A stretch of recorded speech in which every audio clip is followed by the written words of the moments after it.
lots of people, I think, do wonder what the use of worship is, and whether it isn't just symbolic. I think that's probably a lot of the reason why a lot of people stay away from worship. They don't see the point of it because it is, and it really is, purely symbolic in a certain sense. That is what's being done is symbolic action, symbolic speech, and sometimes symbolic silence. And so I think it's important. I mean, look, there's something right about the question, if our lives are purely symbolic and we're not accomplishing anything at all, we're not doing our part. If we're not causing anything by our actions. But on the other hand, I think it's important to realize that what we can accomplish is severely limited. What any one of us can accomplish causally is severely limited, and what we can symbolize is much larger. And I think that's a basic fact. And the symbolism also, I think, is intrinsically related to. It has something to do with the meaning of our lives. And who should say that meaning has nothing to do with symbolism? I mean, meaning is typically what we symbolize. And we do care about the meaning of our lives. And I think there are at least a couple of dimensions to this. One is, what do you do when there's nothing that you can do? What do you do when there's nothing you can do that would change what you really want to change, for example? I mean, and the obvious paradigm case of this is death. When someone dear to you has died, someone who's meant a lot to you has died, what can you do about it?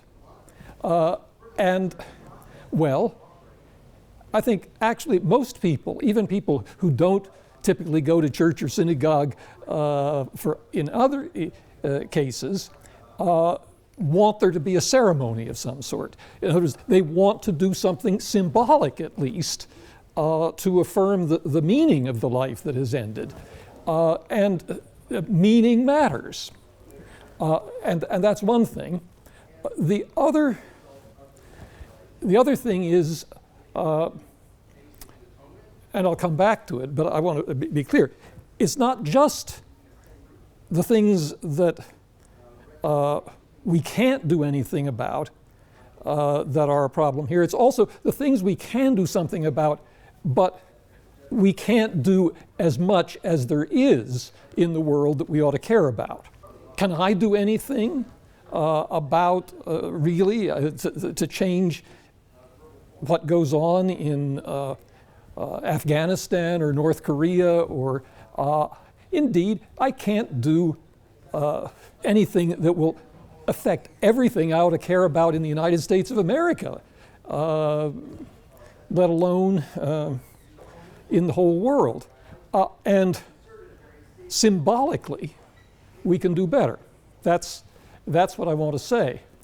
When there's something that has happened, like a death, that we can't do anything about, we can still symbolically affirm the meaning of the life that was lived and of our relation to that life. And worship gives us an opportunity to do this in prayer to God. We can affirm our concerns. We can be for what's good and against what's bad, so far as we recognize it. And of course, we may be mistaken about what's good and what's bad, but we have to do our best to discern.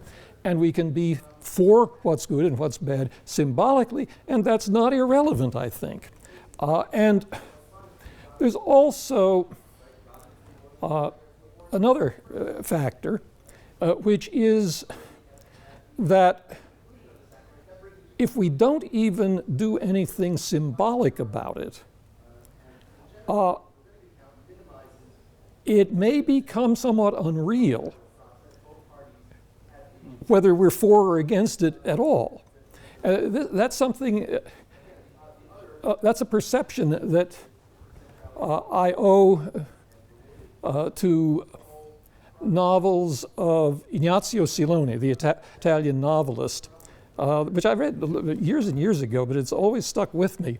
And in which he described how in fascist Italy in the 1930s, if you were against fascism, but you prudently kept silent about it so as to stay out of trouble, after a while, you began to wonder whether you were really against fascism or just perhaps wish you were against fascism. So the symbolic expression is really important to the meaning of our lives. That's a lot of what worship is about. I mean, it's not, I think, that we ought to fear that God won't act for the good if we don't ask him to. That would suggest a very poor conception of God.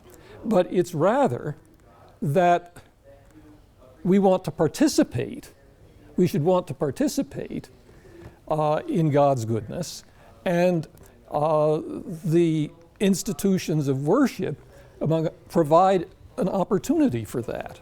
That's not all that they're doing, but I think that's a central part of it. And I think it's also deeply connected